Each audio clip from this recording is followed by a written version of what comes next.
BJP का formula है। अमित शाह जब बैठक में आए थे, उन्होंने महिला मंदिर और मोदी ये 3 फॉर्मूला दिया था और इस पर वोट मांगने के लिए कहा था। बीजेपी अच्छे से जानती है कि नीतीश कुमार के खिलाफ एंटी इनकम्बेंसी का दौर चल रहा है और इसका नुकसान जो है बीजेपी उठाना नहीं चाहती है और यही कारण है कि बीजेपी ने सीटों के बंटवारे में भी इस तरह से चीजों को फ्रेम किया है जिससे कि आपके होश उड़ जाएंगे। बीजेपी ने जो टिकट वितरण किए हैं उसमें एक भी मुस्लिम कैंडिडेट को टिकट नहीं दिया है। जी हाँ, बिल्कुल आपने सही सुना।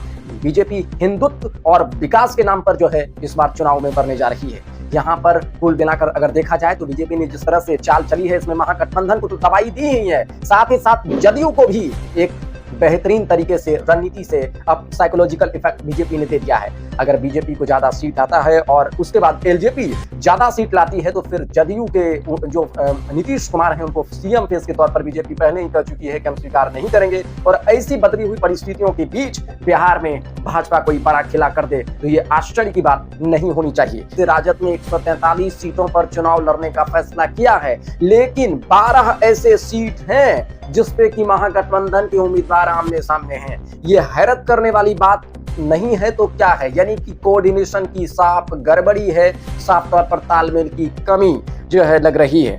नमस्कार, मैं दर्शन सुधाकर, क्लिक दर्शन पर आपका स्वागत करता हूं। बिहार की राजनीतिक हलचल पटना से लेकर दिल्ली के लोक कल्याण मार्ग तक यहां पर चल रहा है। राजनीति में माहौल गर्म है और पल पल बदलते हुए सियासी समीकरण ने पूरी तरह से विपक्ष की नींद हराम कर रख दी है। जी हां, अमित शाह और नरेंद्र मोदी की नई रणनीति ने विपक्ष को चुनाव से पहले ही बैकफुट पर लाकर खड़ा कर दिया है। हम आपको बताएंगे कि भारतीय जनता पार्टी की वो कौन सी रणनीति है जिससे चुनाव के चंद दिन पहले ही विपक्ष धाराशाही होकर जमीन पर धड़ाम से गिर गई। जी हां, बिल्कुल सही आपने सुना। कुल मिलाकर अगर देखा जाए तो जिस तरह से नरेंद्र मोदी और अमित शाह ने बीजेपी का जाल बिछाया और अपनी रणनीति को धार दी, उससे महागठबंधन पूरी तरह से उब करने की स्थिति में आ गया।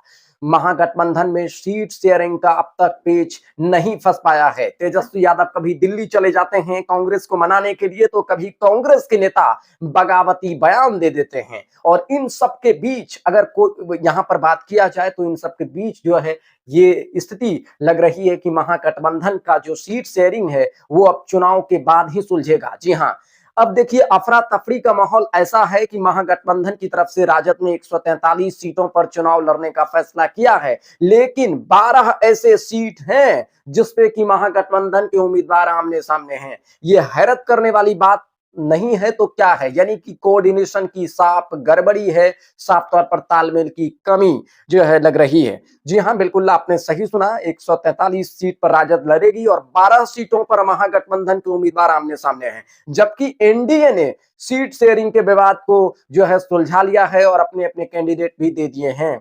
और यहाँ पर हम ये कोशिश करेंगे कि जिस तरह से एलजेपी को 29 सीट जो है बीजेपी ने दिया है और एक नई रणनीतिक कूटनीतिक जीत हासिल किया है, उसको समझने की कोशिश करेंगे। सिर्फ आरजेडी और महागठबंधन को ही नहीं, भाजपा ने पूरी तरह से अपनी रणनीति से बैकफुट पे ला दिया है, बल्कि अपने सहयोगी दलों को भी बीजेपी ने मुट्ठी में इस तरह से दबाया है कि इसका अंजाम चुनाव नतीजे के बाद ही पता चलेगा। बिल्कुल सही सुना आपने।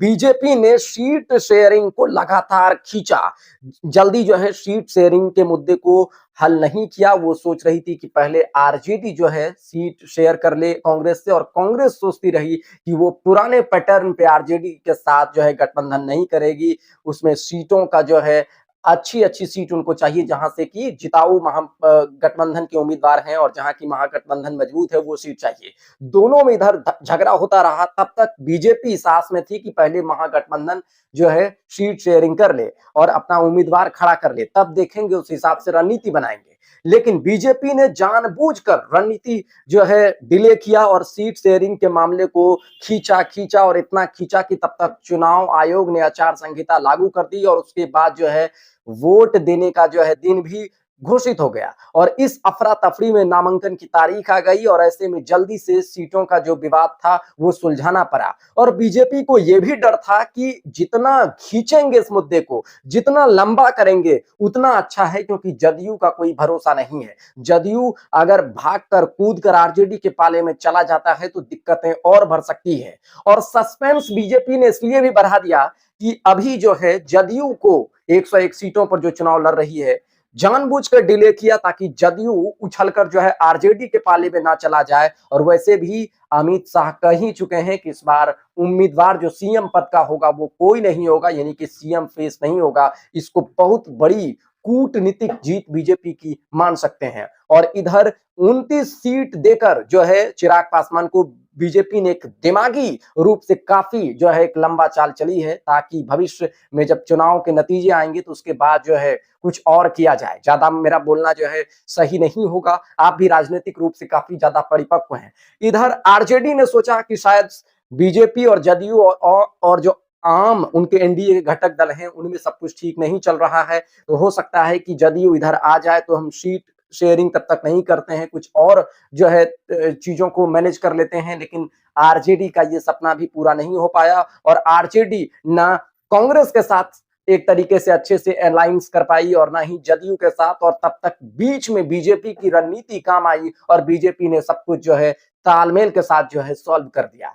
अगर बीजेपी को ज्यादा सीट आता है और उसके बाद एलजेपी ज्यादा सीट लाती है तो फिर जदयू के जो नीतीश कुमार हैं उनको सीएम फेस के तौर पर बीजेपी पहले ही कह चुकी है कि हम स्वीकार नहीं करेंगे। और ऐसी बदली हुई परिस्थितियों के बीच बिहार में भाजपा कोई बड़ा खेला कर दे तो ये आश्चर्य की बात नहीं होनी चाहिए। अगर कुल मिलाकर देखा जाए तो जो बीजेपी का फॉर्मूला है, अमित शाह जब बैठक में आए थे उन्होंने महिला मंदिर और मोदी ये 3 फॉर्मूला दिया था और इस पर वोट मांगने के लिए कहा था।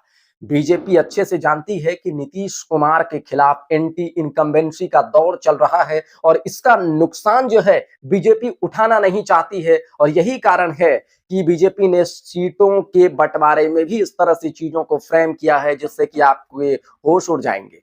बीजेपी ने जो टिकट वितरण किए हैं उसमें एक भी मुस्लिम कैंडिडेट को टिकट नहीं दिया है। जी हाँ, बिल्कुल आपने सही सुना। बीजेपी हिंदुत्व और विकास के नाम पर जो है इस बार चुनाव में उतरने जा रही है।